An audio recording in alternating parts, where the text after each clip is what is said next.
everyone, it's Nina. Thanks for joining me today for a new tutorial. We're going to be working with some Altenew stencils today and creating some really great fun backgrounds with Copic markers, and we're going to use Copics in a slightly different way. Normally we would use Copics to do some really fun coloring with stamped images and such, but Copics can be used in so many other different techniques.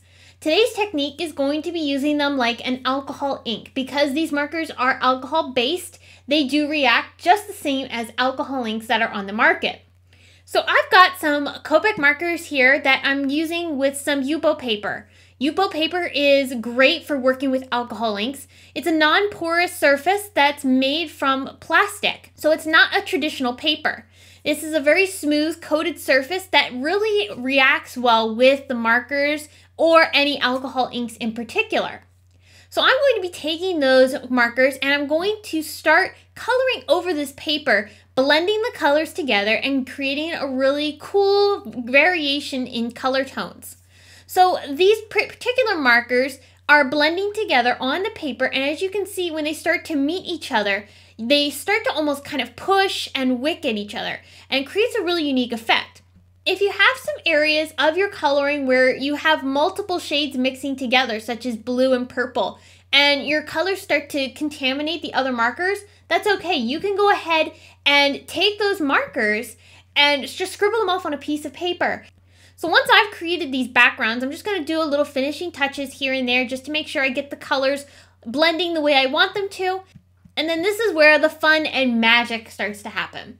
So I'm taking some felt and I'm going to trim this down and cut it into a smaller piece that's a little bit more manageable. And I'm going to take some Copic blending solution. Now, Copic blending solution is just like an alcohol blending solution. It's going to push and wick at the colors of your Copic markers just like alcohol blending solution would. So if you have either or one of those two products, alcohol blending solution or the Copic blending solution, either will work for this technique. I'm also going to take another piece of felt and start dabbing now at that color. That's going to push these colors even more as they move around on the paper. This is the fun thing about Copic markers, is that you can blend things together and get some really awesome effects. And there's no limit to how much you can put of those alcohol blending solutions or Copic blending solutions. You can layer and layer and layer. Speaking of layers, I'm going to bring in some more Copic markers and blend over that background that dried, and I'm going to add additional color. Now as I do that, you notice I'm not adding a lot of color all over this. I'm leaving some areas peeking through. That's giving me a chance to let the background that's underneath show through in my background that I'm adding now on top. So by adding additional layers like this, you're getting some really cool effects that's giving you a lot more depth. So I'll continue blending and dabbing using my alcohol blending solution to push those colors around and to get them to blend into each other to get a really nice blended effect. So now that my background is ready, I'm going to go ahead and take my stencil. This is one of the new stencils from Altenew, and I'm going to tape it to my surface and start taking additional blending solution and start dabbing that over the stencil.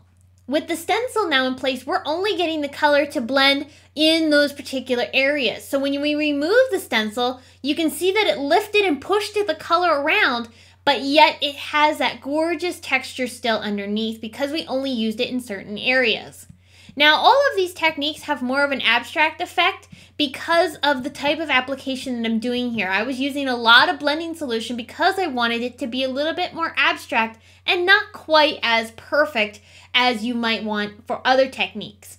The new alcohol lift ink from Holtz is a great product for this technique if you want something a lot more realistic. You can use that alcohol lift ink with a blending tool and dab at the actual stencil, and that'll give you a perfect clean appearance. Whereas this with the felt, it's going to be a little bit more wet because the felt is a lot more wet than the sponge, and it's the type of application. We're using a much more concentrated application of the Copic blending solution in this case. So you're going to get some different results, but the different techniques and the different effects like this helps you get a really awesome variation in different styles with these techniques.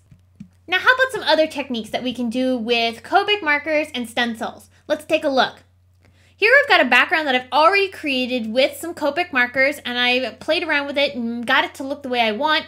But now I'm taking one of the new stencils that Altenew released, and I'm using that same felt piece and blending through the stencil, creating this really cool abstract texture. Now this looks really awesome as is, but this builder stencil allows you to reverse it and use the back side, flipping it over, and you get the exact same design but in the opposite direction, giving you a really cool effect. So I'm going to create this really awesome background, which I did use to create this card here that features some other Altenew's dies and stamps. And if you want more information on this particular card, you can head on over to my blog, and I have all the information, the links, and all that stuff listed there for you to check out. Now this next card is really unique. This one is the most involved out of all of the backgrounds that we created, and for good reason, because this is a really unique style and really fun. So let me show you how I did this. I'm scribbling a bunch of different Copic markers on this background, and it's creating a really unique effect as is. It actually looks pretty messy.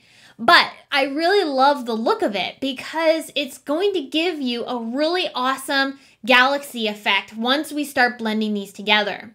So here I'm bringing in the alcohol blending solution, and I'm dabbing, but as I'm dabbing, I'm also pushing just a little bit so that I can start moving those colors back and forth across this paper, because I don't want you to see those hard lines where we have the Copic markers colored on here. I want you to see just a nice blend and movement to this background going in a diagonal, because if we have the diagonal background and the way that the sky is moving, that's going to give us a chance to have a really unique bit of movement behind the cityscape that I'm going to add on top. So here I've got the cityscape stencil, and I've traced it with a black pen, and I'm using a black Copic marker now to fill in those negative spaces. So when I color this in with the Copic marker, this black marker is filling in all of that cityscape, and it looks awesome as is. But I'm going to replace that stencil over top of the cityscape. So I'm laying that stencil back over top of the coloring that we just did for the cityscape, where we traced it and then added in the color. Lay that back on there. Now I'm bringing in my Copic blending solution and dabbing at that black. It doesn't look like it's doing much right now, but the continually adding layers on here is lifting more and more of that Copic marker, because we did have quite a bit of it on here. The more we lift it, the more texture we're getting here. And it's also allowing some of the purples and blues that we have underneath to show through. The result in the end is stunning, and this whole background has such a very abstract but yet gorgeous appearance. And as you can see, just the simple finishing touches of adding a sentiment, some stars, and some splatters just finishes off this card perfectly. You don't need to do a whole lot to put this card together, because the background contains so much interest. That's what's the focus of this card. So you really want that to be the center stage. You don't really want to have too much distracting you from the artwork that we have now on this card. All of these techniques are so much fun to put together, and really gives you a chance to experiment with your Copic markers and see what kinds of things you can do with Copic blending solution, or if you have alcohol blending solution. Either way, by lifting and playing around with the Copics, you have a lot more ability to be precise with the colors with the Copic markers rather than with alcohol inks in general, because alcohol inks, you drop them out of a bottle and it's a little bit more organic. You don't have as much control with the placement of those particular inks. However, with using Copics, you have the ability to be able to put the colors exactly where you want them, in the direction you want to go, and have a lot more control over your entire project.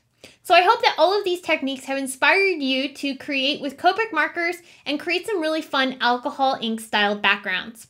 If you enjoyed this video, I hope you'll stop by my blog to get more information on all of the projects that I featured today, and also be sure to stop by because there is a blog hop associated with today's post.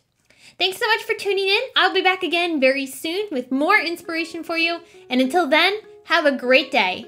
Bye!